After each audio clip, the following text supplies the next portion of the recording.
Assalamualaikum warahmatullahi wabarakatuh. Apa khabar murid-murid semua? Ustazah harap murid semua sihat sahaja. Ustazah doakan semoga kita semua dijauhkan dari segala penyakit, terutamanya penyakit COVID-19 ini. Okey, baik. Disebabkan PDPR kita bermula awal sedikit berbanding sekolah lain, disebabkan penutupan sekolah. Jadi, mari kita sambung pelajaran yang telah kita belajar di dalam kelas, iaitu Unit 1 Bidang Ibadah Pendidikan Islam Tahun 5, tajuk Tayamum. Baik, tempoh hari kita telah belajar tentang pengertian tayamum, dalil tayamum iaitu dalil nakli dari surah Al-Ma'idah ayat 6. Seterusnya kita juga telah mempelajari tentang rukun-rukun tayamum. Terdapat 4 rukun tayamum kalau murid masih ingat, iaitu yang pertama berniat, yang kedua menyapu debu tanah yang suci ke muka, yang ketiga menyapu debu tanah yang suci ke kedua-dua tangan hingga ke siku, dan yang keempat tertib. Ingat ya, apabila ibadah yang mempunyai rukun tertib, maka kita mesti melaksanakan ibadah itu mengikut turutan yang betul. Seterusnya kita juga telah mempelajari tentang sebab-sebab yang mengharuskan tayamum. Ingat murid-murid, tayamum bukan semata-mata apabila tiada air, tetapi terdapat beberapa lagi sebab yang mengharuskan kita untuk bertayamum. Baik, pada hari ini kita akan mempelajari tentang sunat tayamum. Dalam ibadah, pasti akan ada rukun dan juga sunat. Okey, rukun ini nak tak nak memang kita kena buat, kalau tak ibadah kita tak akan sah. Manakala sunat ini adalah perbuatan ataupun perkataan yang digalakkan kita lakukannya supaya menyempurnakan lagi ibadah kita. Secara tak langsung kita boleh menambah pahala kita di sini. Baik. Yang pertama adalah dengan membaca basmalah, iaitu Bismillahirrahmanirrahim. Ingat murid-murid, dalam segala ibadah yang kita lakukan, mulakanlah dengan membaca Bismillahirrahmanirrahim. InsyaAllah dengan membaca Bismillah ini akan menambah pahala kita dan juga boleh mengelakkan kita daripada lalai serta mengelakkan kita dari perasaan riak atau hasutan syaitan. Boleh? Okey, tapi jangan nak buat perkara dosa pun baca bismillah. Contohnya nak isap rokok, baca bismillah.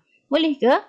Tak boleh kan? Jadi apabila kita melazimkan diri kita untuk selalu membaca bismillah, insya-Allah kita akan rasa segan dan malu untuk melakukan perbuatan dosa.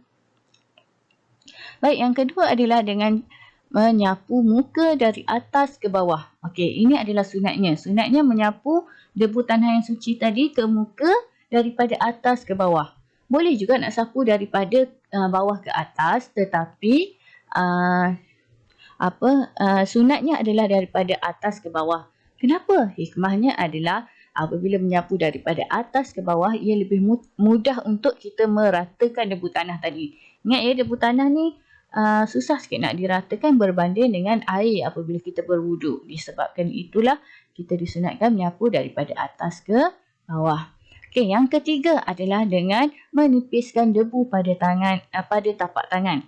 Okey, semasa kita bertayamum, kita menepuk tangan pada debu tersebut dan kita disunatkan untuk menipiskan debu tersebut sebelum menyapukan ke muka dan juga tangan kita. Yang keempat adalah dengan merenggangkan jari ketika menepuk debu. Macam mana murid-murid? Okey, kita jarakkan jari-jari kita, buka tangan kita luas-luas, baru tepuk ke debu supaya kuantiti debu yang kita tepuk tu dapat lebih banyak untuk kita nak sapu pada muka dan juga tangan kita nanti. Yang kelima adalah dengan mendahulukan anggota kanan daripada kiri. Okey, ini samalah dengan ibadah-ibadah lain, contohnya wuduk. Kita disunatkan untuk mendahulukan anggota kanan terlebih dahulu. Okey, yang keenam adalah dengan menghadap ke arah kiblat.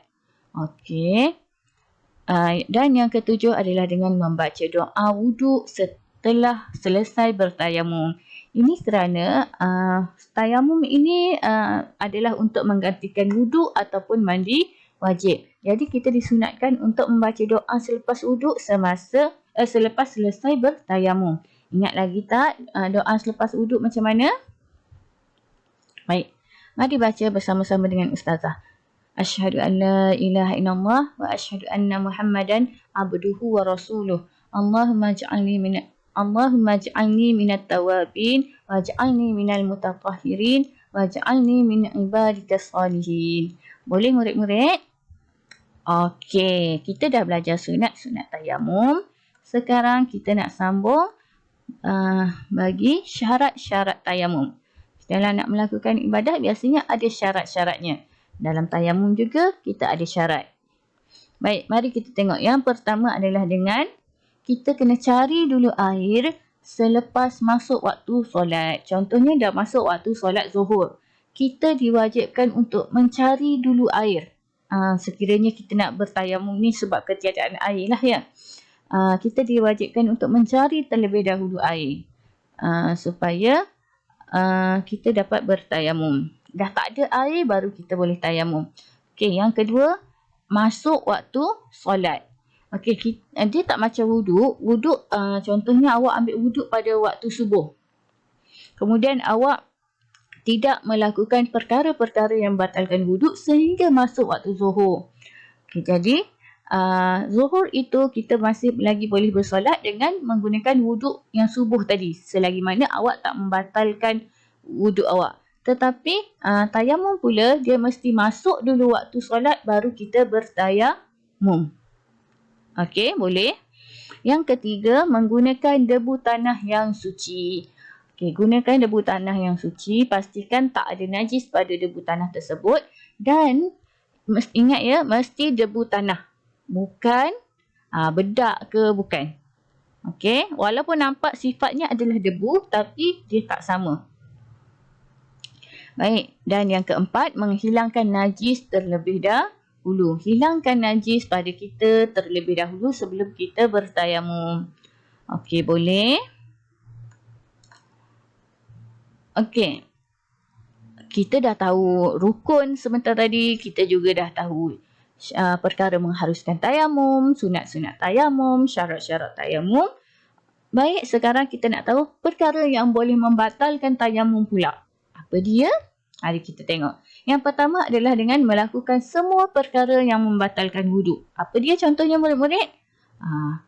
Okey, bersentuhan antara lelaki dan perempuan, menyentuh kubur dan dubur, lepas tu terkentut ke kan? Itu antara perkara-perkara yang membatalkan wuduk. Semua perkara yang membatalkan wuduk juga membatalkan tayamum. Okey, seterusnya. Ada air selepas bertayamum sebelum solat. Contoh, dah masuk waktu zuhur, awak dah cari air, tak jumpa. Jadi awak pun bertayamum. Okey, setelah selesai bertayamum, sebelum sempat awak nak solat, tiba-tiba ada air. Jadi, secara automatiknya tayamum awak terbatal. Boleh? Tetapi sekiranya setelah awak solat, barulah ada air. Jadi, solat itu dan tak terbatal lah sebab kita dah selesai solat. Okey, yang ketiga, sembuh daripada sakit dan boleh menggunakan air. Kan salah satu sebab yang mengharuskan tayamum adalah kerana sakit yang contohnya tak boleh terkena air. Tetapi apabila awak sembuh daripada sakit dan dah boleh menggunakan air, maka tayamum awak terbatal. Yang keempat, telah luput waktu solat. Contohnya awak bertayamum pada waktu zuhur. Awak belum melakukan perkara-perkara yang membatalkan wuduk lagi.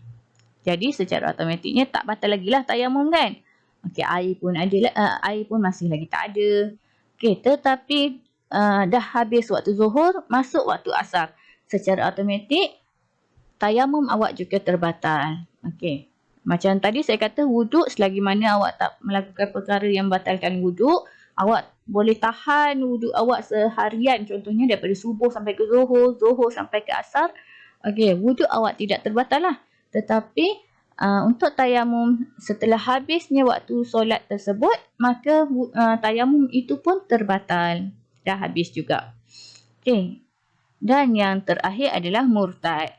Murtad, murid-murid tahu kan, murtad adalah terkeluar daripada Islam. Sebab tu Ustazah pesan banyak kali kita kena jaga perbuatan kita, kita kena jaga perkataan kita sebab takut-takut secara tak sengaja kita telah berlaku syirik kepada Allah dan telah murtad. Okey, boleh? Okey. Ini adalah tata cara bertayamum. Okey, tengok gambar yang pertama. Tekap kedua-dua tapak tangan pada debu tanah yang suci. Okey, nampak tak tangan dia? Dia renggangkan, dia buka luas-luas. Itu adalah sunat yang saya terangkan sebentar tadi. Okey, kemudian kita dah tekap, kita disunatkan juga. Ini sunat juga ya. Nipiskan debu pada kedua-dua tangan. Okey, seterusnya. Sapukan debu suci ke muka sambil berniat. Okey, sunat tadi apa murid-murid? Kita sunat menyapu daripada atas ke bawah. Okey, Ustazah nak pesan, sekiranya ada yang memakai cincin ataupun gelang, selama ni kalau kita berwuduk, tak ada masalah memakai cincin ataupun gelang selagi mana air boleh mengalir di bawah gelang ataupun cincin tadi. Tetapi disebabkan debu ini sifatnya tidak mengalir seperti air, jadi sebelum kita nak bertayamum, bukalah dulu cincin, jam, gelang dan sebagainya yang boleh menghalang debu ini daripada rata. Okey, kalau rantai tak payahlah sebab leher kita ni tak termasuk dalam anggota tayamum. Okey, yang termasuk dalam anggota tayamum adalah tangan dan juga muka. Okey, seterusnya yang keempat. Ni dia kata ulang tekap balik. Okey, Ustazah nak terangkan selepas kita menyapu muka sebentar tadi, kita buang dulu debu-debu yang dah guna untuk menyapu muka tadi. Barulah kita tekap yang baru untuk kita nak sapu tangan pula. Okey, macam biasa kita dah tekap, kemudian kita disunatkan untuk menipiskan debu tadi. Kemudian kita sapukan debu yang suci pada tangan tangan kanan dulu, kemudian tangan kiri. Okey, caranya macam mana? Kita tengok tapak tangan kiri ke bahagian bawah tapak tangan kanan hingga ke siku. Okey, ulang menyapu debu yang suci pada tapak tangan kanan ke bahagian bawah tapak tangan kiri hingga selesai. Okey, boleh faham tak ni? Okey. Nanti Ustazah selitkan sekali video macam mana cara bertayamum. Okey, tengok ni kat bawah. Pastikan debu tanah yang digunakan tidak bercampur dengan najis, kapur atau tepung. Okey, sebab tu Ustazah kata tadi tak boleh gunakan bedak. Sebab kadang-kadang ada juga bedak talcum. Okey, talcum tu biasanya dia ada juga campuran daripada tanah lah sebenarnya. Tapi dia dah bercampur dengan benda-benda lain, jadi tak boleh. Okey, jangan gunakan debu yang telah digunakan. Okay, sebab tu Ustazah kata lepas kita dah sapu muka, kita buang. Sebab debu tanah itu dah dikira sebagai mustakmal. Dah tak suci untuk nak gunakan untuk bertayamum. Dan yang ketiga, sekali tayamum hanya untuk satu solat fardu sahaja dan beberapa solat sunat. Setelah awak selesai sahaja solat, maka tayamum dah terbatal. Kalau solat fardu lah. Tapi kalau solat sunat tidak mengapa. Faham? Boleh faham? Baik murid-murid, sekarang kita tengok pula kepentingan tayamum. Yang pertama, sebagai kemudahan kepada umat Islam untuk menggantikan wuduk dan mandi wajib dalam keadaan tertentu. Contohnya ketiadaan air bagi contoh negara-negara lain yang kekurangan air. Kita bersyukur di Malaysia kita mendapat nikmat air yang banyak. Ataupun apabila sakit yang tidak boleh terkena air. Jadi Allah dah memberi kemudahan kepada kita untuk menggantikan wuduk dan mandi wajib ini dengan tayamum. Yang kedua, memastikan umat Islam tidak sewenang-wenangnya meninggalkan ibadah dengan sengaja. Sebagaimana yang murid tahu, kita tetap wajib solat selagi mana kita sedar. Selagi mana kita tidak gila. Okey, jadi kita wajib menunaikan solat walaupun tengah sakit. Oleh itu, Islam memberi option untuk kita bertayamum bagi menggantikan wuduk. Contohnya kalau sakit yang tidak boleh terkena air. Faham murid-murid? Ingat ya, selagi mana kita masih sedar, kita tidak koma, kita tidak mati ataupun kita tidak gila, kita wajib menunaikan solat. As-salatu imaduddin faman aqamaha faqad aqamaddin. Solat solat itu tiang agama, sesiapa yang mendirikan solat maka dia mendirikan agamanya. Yang ketiga, menghilangkan kepayahan dan kesulitan. Macam saya kata tadilah, ada yang sukar untuk mendapatkan air ataupun ada yang sakit yang tidak boleh terkena air. Jadi, ini pentingnya tayamum. Yang keempat, menyucikan jiwa manusia. Sebab walaupun kita ni manusia yang dijadikan daripada tanah, tetapi kadang-kadang ada timbul rasa takbur dan bongkak dalam diri kita. Jadi dengan cara berwuduk dengan menggunakan tanah yang dianggap kotor ini, ia secara tak langsung boleh menyucikan jiwa kita untuk lebih merendah diri dan merasakan keagungan Allah. Yang kelima, umat Islam diseru sentiasa berada dalam keadaan suci. Sebab sebelum kita berwuduk, kita mesti menghilangkan najis pada badan kita, pakaian kita terlebih dahulu. Sebelum kita bertayamum pun. Baik, dengan cara bermandi wajib, berwuduk dan bertayamum ini, ia menyebabkan kita mudah untuk melakukan ibadah dan secara tak langsung menjaga kebersihan jiwa nurani kita agar lebih dekat dengan Allah Subhanahu Wa Taala. Tayamum merupakan antara ibadah penting bagi menggantikan wuduk dan mandi wajib.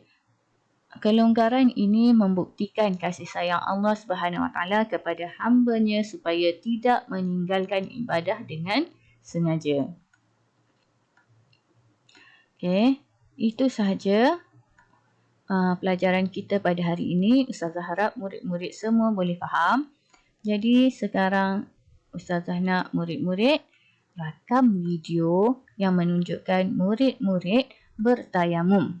Okey, boleh berpandukan kepada gambar ini. Rakam video yang menunjukkan murid-murid bertayamum. Tapi tidak perlu mencari tanah, debu-debu tanah pun. Murid boleh menggunakan tepung ataupun bedak. Okey, tunjukkan cara murid berwuduk. Okey, dan bagi murid-murid perempuan, Ustazah faham tangan kita adalah aurat. Jadi, murid tak perlu mengelak dengan baju masing-masing untuk bertayamum. Sepatutnya kalau bertayamum, memang kita kena selak lah sebab dia kena kulit. Tetapi untuk demo video tayamum ini, tak perlu selak dengan baju awak. Buat di luar baju sahaja. Boleh? Dan perlu pakai tudung lah perempuan. Walaupun sepatutnya tayamum itu mesti merata keseluruhan muka kita. Okey? Boleh? Itu sahaja. Assalamualaikum warahmatullahi wabarakatuh.